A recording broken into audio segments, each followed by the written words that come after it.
Remember when Donald Trump said that line in his debate with Kamala Harris about Springfield, Ohio, and the target he put on the backs of Haitians in the name of white supremacy? If I have to, But it wasn't just a meme, create stories so that the American media actually pays attention to the suffering of the American people, then that's what I'm going to do. And his running mate practically admitting it is all a fabrication. That's right. That's 100% true fact, not made up at all to get you into voting a certain way. They're out here eating cats and dogs. It's mass hysteria. Hell, all these childless cat ladies, I'm looking at you, Taylor Swift, all these childless cat ladies, they're not lonely. They're just hungry. That's their problem. What kind of monster calls the animal control van a food truck? Huh? What kind of monster walks past a dog park and has their mouth just start watering? Huh? What kind of monster looks at the puppy bowl like it's the tank at Red Lobster? Whatever happened to dogs being boys and cats being girls? Just the other day, somebody was like, who's a good girl? Who's a good girl? And I turned around and I was like, well, that's got to be a cat in it. And it was a dog. And I said, they're not doing what I think they're doing. Yes, they were. They're sending all these cats and dogs to obedience school and they're turning them trans. That's what they're doing. They're teaching them sit, stay, them, and they. That's what they're doing. It's all 100% true, not made up to get you to vote a certain way. And I'll stand by that no matter what, because I'll eat a lot of things, but crow ain't one of them. Comedian Brent Terhune shows how to mock these idiots with his takes on various issues, including... Now, we've known for decades our planet is warming, that we would start seeing the brutal effects. But conservatives remain so deep in their denial, they're flailing around for anyone or anything else to blame. Republican Congresswoman Marjorie Taylor Greene, who is now like a big mover and shaker in the Republican Party, is promoting a bizarre conspiracy theory about a mysterious they, you can imagine who that is, controlling the weather, suggesting that they are sending hurricanes to Republican areas to impact the election. Like someone is sitting at some computer somewhere pressing hurricane. It's Jewish people. She's saying Jewish people without actually saying and typing Jewish people. Look at this. Storm the Capitol. Barbie was right once again. Surprise, surprise. They are controlling the weather. And for the record, the only pronouns I recognize are they and them, because that's who's doing everything out here.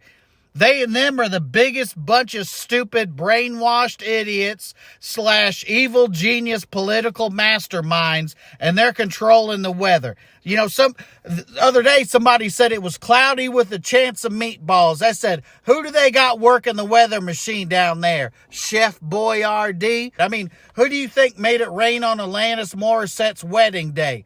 It was Dave Coulier in the Full House with a weather machine. You know, somebody said it was raining cats and dogs. I said, I believe it. They're probably feeding the people in Springfield. That's what they're doing. And the bottom line is, I'd rather believe all that than acknowledge that there are real problems in our world. Bad stuff just doesn't happen.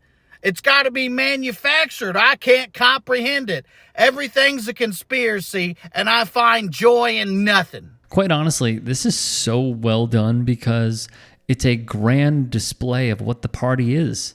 Denialism. A Florida school district has pulled 176 books from its libraries to comply with the new state education reform law championed by Governor Ron DeSantis. Without a diverse variety of books that represent my students, I can't get them interested in books. Here's my book, Prison. Let's not forget the book bans, led by Moms for Liberty and DeSantis himself. Well, Brent didn't. So I just seen on Fox News that they're out here trying to ban certain books, and I say, good, ban the books. Those things are dangerous. New ideas, new thoughts, alternative perspectives making me feel all uncomfortable. And God forbid somebody walks into a school with a book and they start reading out loud. Do you really want that ink on your hands? Just think about how scared the children must feel when they're doing all kinds of active reader drills. Tell me that's not traumatizing. And I know what you bibliophiles are thinking. Oh, we don't need less books, we need more. The only way to stop a bad guy with a book is a good guy with a book. Well, good luck with that. Let's say somebody goes to read up a school, and you think you're quick draw LeVar Burton over here, but oh no, you're fiddling with the zipper on your fanny pack and you can't get your book out. And next thing you know, the guy reads off 2 or 3 pages and you start to take in new world views and feel uncomfortable. Ban the books now. At least the autobiographical ones and the semi-autobiographical ones. It's too easy to just walk in any old book fair and walk out with the stack of them. We need background checks. What are you going to do with them books, huh? Think?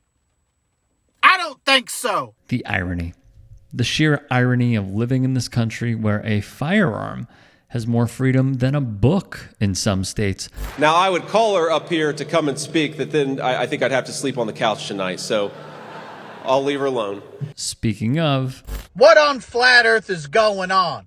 Because look at this. This is disgusting. To say this about my vice president, J.D. Vance. You think it's funny to say every time he makes love, he finds a quarter, 2 Skittles, and a remote. You think that's funny. You think it's funny that you can't put a couch out for heavy trash day without JD rolling by thinking she's a hooker. Talking about, damn girl, where you going with all that cushion just double cheeked up on a Thursday afternoon, just hella. Look at you, couch me outside, how about that? I think it's funny to say that when he was a kid, he would pound off to the Sears catalog. And by Sears catalog, I mean the furniture section. And by when he was a kid, I mean today. 10 out of 10 jokes. No notes, brother. Please check out more of Brent's content on his YouTube channel, which can be found at Brent Terhune, his Facebook page under the same name for more clips and updates, on Twitter, which is honestly where I first discovered him, on Instagram as well, and head to brentcomedy.com to see where he will be, because it might just be in a town near you. Hey, I appreciate you watching. Now, if you can, please do become a channel member by going to youtube.com/tytsports and clicking the join button. If that's too much for you, you can just go to tyt.com/join to become a member. It helps all of us out here at the Young Turks and keeps our network afloat. In addition, you could follow me on my socials on Twitter, Instagram, and TikTok. Appreciate the love. Have a great day.